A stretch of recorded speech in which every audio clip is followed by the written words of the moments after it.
Christmas story for you. Originally from the precise pen of the English short story writer Margery Allingham, our new adaptation is by Don Dickinson and Alan Gutman, and it takes a few liberties with time and place, as well as intent. But the season remains the same. It's 1944, and our setting is rural Ontario. And surely nothing bad could happen on Christmas Day in the morning. All right, now, everybody, here we go for the big finale. Glad to have you with us this year, Judge. We need a good bass. I'll give it my best, Chief. All right, now. 1, 2, 3. I don't know. Sleep in heavenly place. Sleep in heavenly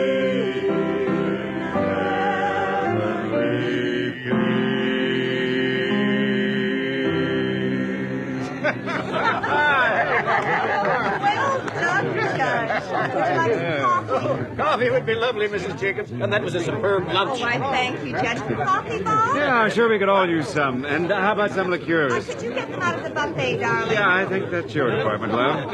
Yeah, we'll be in the study. Yes, of course, dear. So, how's retirement treating you, Judge? Oh, it's a little early to tell, but if today's any indication, I'm going to settle into Port Pike just fine. Good. I hope you don't find things too tame here after the big city. Cigar, Judge? Oh, Cuban? Yeah, I love a good cigar. Weren't for this damn war, they'd be a lot easier to get. Oh, thank you. Well, here in Canada, thank God, we're removed from the worst of it. Yeah, true, but they can't put Hitler in his place soon enough for me. Oh, you're not alone there, Chief. My, this is a most enjoyable cigar. Thank you. Yeah, my pleasure. Oh, yeah, and please, call me Bob. Well, all right, Bob. The way things are going, they'll have put Hitler in his place before next Christmas. Yeah, I'll drink to that. If Marie ever shows up with the coffee and liqueurs. Well, the notion of war seems so inappropriate at this time of year. Quite right. We shouldn't let it dampen our spirits. In fact, I've got good reason to celebrate this Christmas. Oh? Yeah. It looks like the province is going to buy a big parcel of land I own just south of town. Good price, too. Well, nobody gets rich being chief of police. Not in a small town, anyway. The province, what's their interest in that land? Well, there's a new highway coming through. Really? I haven't heard. Not many did. They kept it pretty quiet. Well, how did you find out? You mean? Well, you hear things. Mayor's office. But I had my eye on it for years, mind you. Be great for the town, new jobs, business, and tourists. Yeah, it's going to put a lot of money in a lot of pockets. I dare say. Yeah, it's the small businessmen who'll reap the benefits, and the farmers, faster transportation. Yeah, this town has to move with the times. Yes, although I feel that growth always has its price. Here they are, Mr. Mayor. Oh, sorry. Bob, look, I got to talk to you. I've got trouble. Marie, will you leave our coffee on the table? Yeah, thanks. And, dear, would you close the door? Oh, of course, dear. We won't bother you a bit. Bob, I don't know what to do. Looks like he's really done it this Royce, where are your manners? What? Aren't you going to wish Judge Lewis a Merry Christmas? Oh, sure. Merry Christmas, Judge. Judge, you remember our somewhat excitable mayor, Royce Andrews? Of course. Happy Christmas, Mr. Mayor. Now, settle down, Royce. It's a holiday, for God's sake. Can't this wait till next week? Not this time. It's murder. It's murder? Now, Royce, you better sit down. You want a coffee? Yeah, please.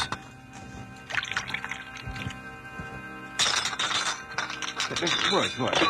Sorry, Bob. My God, I can't stop shaking. Judge, you'll have to excuse Royce. He's not used to these calamities. I understand.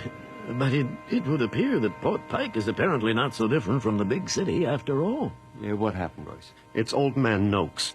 The mailman? Yeah. He's dead. Killed out on Ashby Road. Looks like a hit and run. Any suspects? I'm afraid so. My son and that girl he's been seeing. Oh, that damn kid again. Well, this had to happen sooner or later. But it's not his fault. Yeah, it never is. It's different this time. There's something strange going on. Yeah, what do you mean? They found Noakes dead on Ashby Road, 200 yards from the crossroads, where they figure he was hit.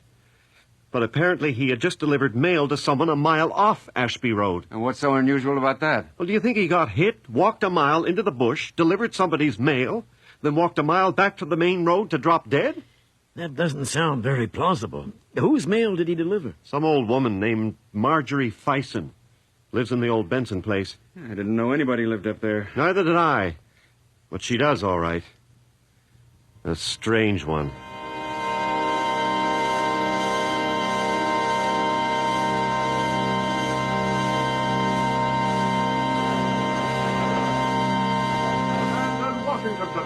President Roosevelt stated that the Allied forces were braced for an all-out effort. Not the war in news, Hicks. European Try theater. something else. Elsewhere.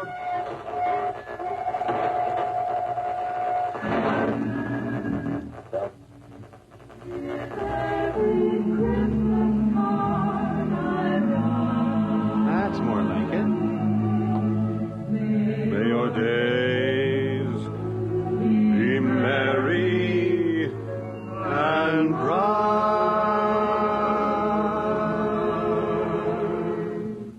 and may all your Christmases be white. Good afternoon, sir. As you were, Benham. Except for the singing. Was Bing Yes, sir. Crosby singing The radio, White Hicks. Christmas. Stay tuned. Oh, boy, we're going to have to give you a bigger heating budget, Bob. It's freezing in here. You like some coffee? Hicks, get the mayor some. You, Judge? No, thank you. Well, Benham, I understand you were the investigating officer on the Noakes hit and run. Yes, sir. That's correct, sir. Well, get on with it. Tell him about the mail. Tell him about... all right, Royce. Take it easy. Here's your coffee, Mr. Mayor. Hicks, Yes, Chief? we're going to talk to the hit and run suspects. Take it to my office. Right away, sir. Well, Benham, what happened? Beg your pardon, sir, but who's this gentleman? I'm Judge Donald Lewis, retired. I'm here in an unofficial capacity. With all due respect, Judge, I can't see that we really need you here. Royce? Well, no, really, Bob. Don't you think this would be better handled as a private police matter? With all due respect, Mr. Mayor, that is your son in custody in there. I'm well aware And of... he may be in need of some expert legal advice before the day is out. Oh, I see. Now, Certainly. Royce, we have nothing to hide from an ex-judge. Besides, you were the one who told him the story. Yes, of course. I guess I'm just a little rattled. My son in jail. For the press. Yeah, we all understand, Royce. Benham, fill us in on the details. Yes, sir. The deceased was proceeding in a northerly direction on a two-wheeled vehicle at approximately 9:28 a.m. His visibility impaired by a moderate snowstorm. The alleged impact vehicle... What the hell are you talking about? Yeah, Benham, you've been listening to too much Boston Blackie. Now, start again and make it simple so the mayor can understand. Yes, sir. Sorry, sir. It's kind of hard to explain. Let me draw it for you. Go ahead. Okay, now here's Ashby Road, running north and south. Yeah. And here's Simcoe Road, running across it east and west. Right. So it's at the crossroads, as far as we can tell, that Noakes was hit. He'd been heading north along Ashby Road. Anybody see him? Yes, sir. Checked that out myself. Charlie Decker put the lift bridge down for him a little before 9. Where is the lift bridge, Constable? Down here, Judge, about a mile south of the crossroads. Ah, And where did they find him? Up here, about 200 yards north of the crossroads. What about the car, Benham? I was patrolling eastbound on Simcoe, heading towards the crossroads, when I found a suspect vehicle in the ditch at the side of the road. Apparently, it had been heading westbound. Did another car force it off the road? I don't think so, Mr. Mayor. See, I didn't see any other cars west of the crossroads. And Charlie said nobody else had gone over the bridge that morning from the south, and we had to close the road a few miles north of the crossroads late last night because of the snow. Well, someone could have come along Simcoe from the east, hit Noakes, turned around and gone back the way he came. Yeah, what about that, Benham? The real culprit could be miles from here by now. Good point, sir. Aha. But I thought of that myself. There was a telephone repair crew working about 2 miles east of the crossroads on Simcoe, about here. The suspect vehicle was the only one they saw on the road that morning. Yeah, very efficient, Benham. Thank you, sir. Yeah, well, it does sound open and shut, Royce. But the mail. Tell him about the mail, for God's sake. That's the strange part of it, sir. On questioning the local residents, I found that a Mrs. Fison had her mail delivered this morning. Yeah, go on. Well, we found Noakes' bicycle here at the crossroads, and his body about 200 yards north. Mrs. Fison's place is between those two spots, but a mile into the bush. Dr. Jenkins said Noakes couldn't have lived more than 5 minutes after he was hit. Which begs the question, how did a mortally injured man drag himself 2 miles in a snowstorm, there and back, to deliver some letters? Well, Benham, what do you make of it? I don't know, sir. It's a strange one. I'll tell you what I make of it. Noakes wasn't hit by a car at all. Any hard evidence? Well, not exactly. Doc Jenkins said any blunt object could have caused the injury. Well, there you are. Noakes probably left the bike at the crossroads because of the snow.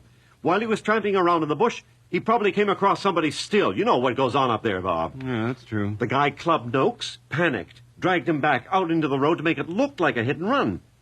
Who found him out there anyway? Father Meehan found him on his way to Mass. Did Father Meehan see anybody else? He didn't see anything. You should be out in the bush breaking up those whiskey stills instead of putting innocent boys in jail. Royce, calm down. What about the boy, Constable? What was he doing at the side of the road? He was being ill, sir. What? Well, he and his companion had consumed... That is, they were under the influence... They've been drinking, sir. Heavily. I see. What condition are they in now? Much better. More scared than anything. Fine. Maybe we can scare some facts out of them.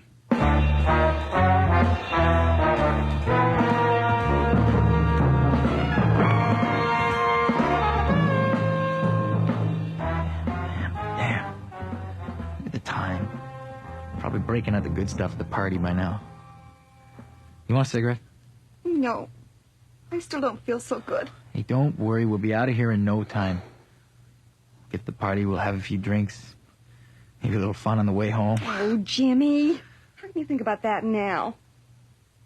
I'm sure we hit him. I'm telling you, we hit the bike. I just keep thinking about that awful thud. We hit him. It was the bike. Now, listen, my dad must have heard about this by now. There's nothing to worry about. Why didn't you stop? Why'd you keep going? 'Cause he was okay. You just keep your mouth shut and everything will... Afternoon, Jim. Carol Ann. Hi. Merry Christmas. Hello, son. Well, Dad, you certainly took your time getting here. Who's this? This is Judge Lewis, son. Hello, Jimmy. He's here to help us. Help us? What do you mean? The car just went off the road. What's the big deal? He's dead, Jim. Now, I know you didn't do it. What are you talking about? Who's dead? Oh, Jim, I knew you should have stopped. Oh, God, what are we going to do? Philip Noakes is dead. Chief, I don't know what you're talking about. I'm telling the truth. Benham, you wait outside, please. What? Oh, yes, sir. I'll be down the hall if you need me. Jimmy, I think you better tell us what you know. I gotta sit down. Well, there's not that much to tell. I admit I saw Noakes. Stupid old man. He's right out in the middle of the road, and he's pushing that crummy bicycle. He pushed it right in front of the car. I sideswiped it, I guess. You guess you sideswiped it. Okay, I hit it. Stupid old... What did Mr. Noakes do? Do? Well, he was mad. He started swearing at me. You should have heard the language. Is that the way it happened, Carol Ann? Well, yeah. Yeah, that's how it happened. So Mr. Noakes wasn't injured at all? No, but he'd have wrung my neck if he'd stuck around. What did I tell you? It had to be somebody else. And then what happened? Well, it was snowing pretty hard. And just west of the crossroads, I must have hit an icy patch and skidded off the road. Were you drunk? No. Judge, you have any questions? Not just now. Then I think we should take a look at the scene of the accident. Bob, these kids have been through a lot today. Surely you're not going to hold them any longer? Yeah, right. I'm sure we could arrange Pardon for them. me, Chief. Perhaps you should examine the spot before you make that decision. Now, see here. No. He's right, Royce. We mustn't show any partiality. I'll have Hicks make you two as comfortable as possible. Benham? Yes, sir. Get my car. We're going out on Ashby Road to have a look around. Yes, sir. Right away. The judge and I'll meet you at the car, Royce. Be right there. You better be telling the truth, boy. The chief has helped me cover up your little adventures in the past, but this time, it's serious. Mr. Andrews, it wasn't his fault. Shut up, you little tramp. I suppose you bought him the liquor. Dad, what are you... Hey, Jimmy! Listen, if this thing goes to trial, there'll be more on the line than your skin. The chief and I have a good thing going. We don't need this kind of trouble. Do you hear me, boy? Yeah. I hear you. And you better pray it's not too late.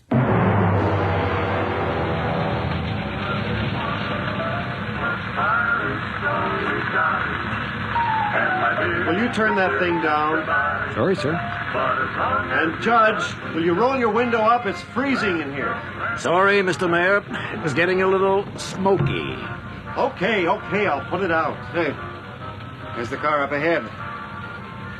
Yeah, it doesn't look too bad, Royce.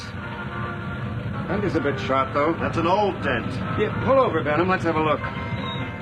Not much to see here, sir. Snow's covered up the tracks. Yeah, too bad. Well, maybe we'll just go on to the crossroads. I'd like to take a quick look, if you don't mind, Chief. Waste of time, if you ask me. Go right ahead, Judge. Benham, you go along with him. Yes, sir.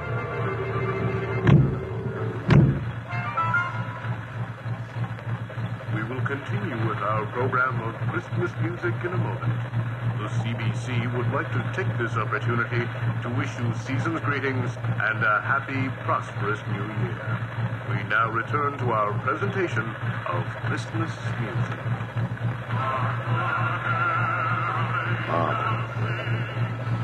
We've got to put a lid on this fast. Calm down, Royce. If this goes to court, there's no telling what else will come out. If they find out how we've stretched the law for Jim, it's not much of a jump to uncovering everything else. I think I don't know that. Highway deal alone could put us away for years. Why have you got that nosy old coot following us around? Listen to me, you idiot. You're the one who shot your mouth off in front of him in the first place. The man was a magistrate. I couldn't get rid of him after he'd heard everything. Okay. So what are we going to do? All right, first of all, you got to stop behaving like you've been caught with your hand in the till. But I... Just keep your head and let me handle it. Look, I managed to get you elected 3 times running. I can handle anything. What are you going to do with... Shut up.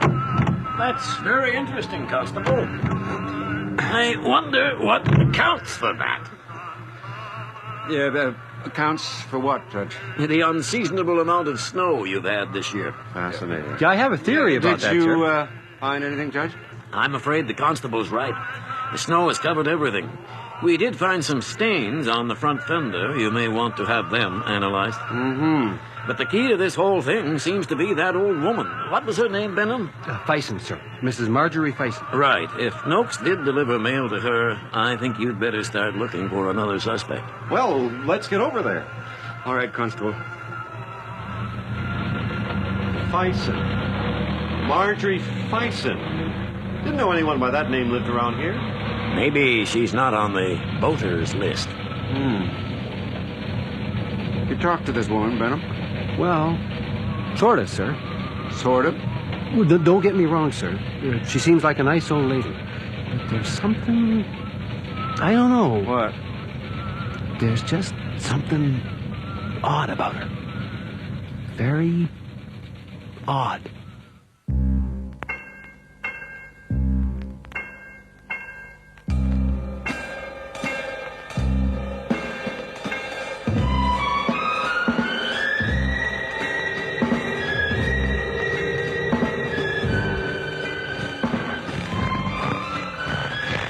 Seems unlikely a dying man could have covered this much ground.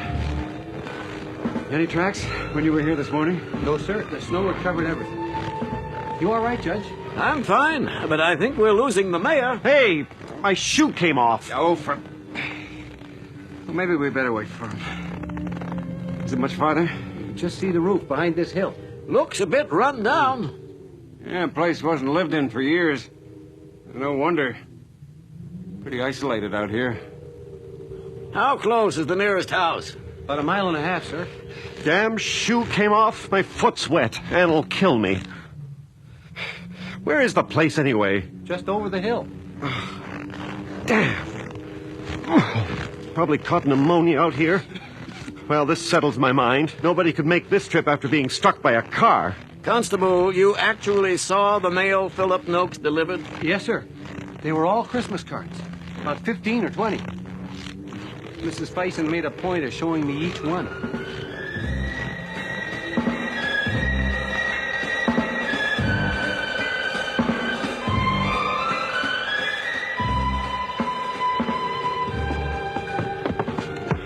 Well, here we are. Anybody home? Just a moment. I'll be right with you. Hope it's warm in there. Four of you. Well, isn't that nice? Come in. Mind your poor head. Ouch! What? Oh, my, that must have hurt. You'll have to sit down at once. Most people have to stoop. I'm all right, you see, because I'm not tall. This is my chair here. Do sit down.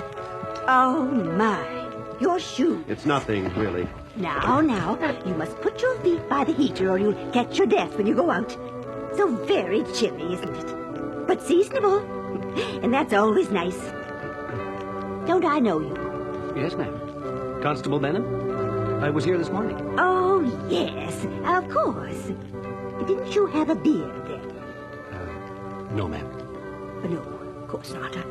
I was thinking of my uncle. He was a policeman, too. Yeah, now, Mrs. Fison, we understand... I hope I didn't keep you waiting outside too long.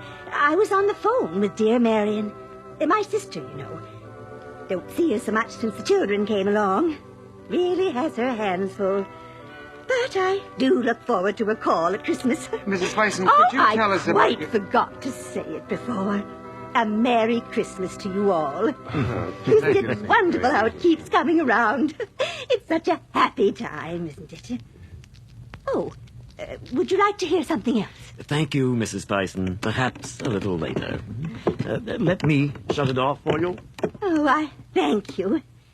Do I know you? No, I don't think so. I'm Judge Donald Lewis. Oh, how do you do? A judge in my home. Marion would be so impressed. Mrs. Fison, we do apologize for imposing on you. Not at all. Visitors are a great treat. Not everybody braves my footpath in the winter. But someone was here today. Oh, why, yes. Only this morning there was a young man, a policeman to be exact. You know, you look a lot like him. Yes, ma'am. He had a beard, though. Anyhow, he came all the way over to wish me compliments of the season and to see if I got my mail. And you did. Those cards on the mantel? Oh, it's lovely to see them all up there again. One of the real joys of Christmas, isn't it? Messages from people you love and who love you. And all so pretty. Did you come down to meet the mailman? I wasn't up. Wasn't it dreadful? I was late this morning. In fact, I was only just picking the letters off the mat there when the policeman called. He helped me gather them. Nice boy. There was such a lot. I just lay in bed this morning thinking of them instead of moving. Still, you knew they were there. Oh, yes, I knew they were there. May I offer you a cup of tea? No, thank you. But may I use your phone? My wife will be wondering where I am. Of course. It's just through that door and to your right. Thank you. I won't be long. How are your shoes? Are they dry yet? Just about. Bob, are we nearly through here? Yeah, as soon as the judge gets back. Yeah, living way out here must have its problems. It's not so bad, really. A boy comes out every few weeks with my supplies. A visitor once in a while. And then there are my cards. Don't they look lovely? Yes, quite nice. You were right, young man. That's just the place for them. Thank you, ma'am. You taking up decorating, Benham? That's good. They seem to add so much to the place. This one in particular. It's from my son. May I see that? Of course. Oh, I do hope your wife wasn't worried. What? Oh, no, everything is just fine. You say this is from your son? His name's Daniel. Such a handsome boy. Strong chin, just like his father. I just can't believe he's old enough to be in the army. Really? Where is he stationed? It's on the envelope. France. What regiment? The Argyll and Sutherland Highlanders. I've heard of that one. Well, gentlemen, I think we've taken up enough of Mrs. Fison's time. I'll second that. You watch the beam, Royce. What's that? Duck your head. Thank you for your hospitality, Mrs. Fison. I hope we didn't disturb you. Not at all, not at all. Here's your son's card. You know, I think I'd like you to have that. What? Oh, no, I couldn't. Your son's card. I'm sure he'd want you to have it, too. Well, I Imagine a judge in my house. I don't know what to say. Of course you do. Merry Christmas. A very merry day, indeed. Well, let's go. Yeah, thank you for your cooperation, Mrs. Fison. No trouble at all. Goodbye. Goodbye. Goodbye, Judge. Goodbye, Mrs. Fison. Well, that was a waste of time. It had to be done, Royce. Benham, you better get more men out here and comb the area. Maybe Noak's killer hasn't got too far yet. Right, Chief. If you'd listened to me in the first place, we wouldn't have to come all the way out here. The killer's probably out of the province by now. Not unless he broke out of your jail. I think there's more to this than meets the eye. What? What are you getting at, Judge? Do you see any phone lines? Phone lines? What do you... I thought something was strange when I discovered the phone was disconnected. Mrs. Fison said she had just received a call. You're right, Judge. You can see where the lines used to be hooked up. Yeah, that was the first thing. Then her son's regiment, the Argyll and Sutherland Highlanders. I have a nephew serving with those boys, and they've never been overseas. Not in this war. This war? Take a look at the card. See the date. December 1916. 1916? What's all this nonsense mean? God. It means, Mr. Mayor, that Philip Noakes was nowhere near this place today. What? What we've discovered, gentlemen, is a sad ritual. I guess she'd been putting out the same cards every year from people who are long gone. Poor dear. She probably thinks it is 1916. Then Jimmy... Oh, shut up, Royce. Yeah, Jimmy did it. And we're gonna pay for it. I don't understand, sir. Is something wrong? Leave them alone, Constable. Let them enjoy their Christmas while they can.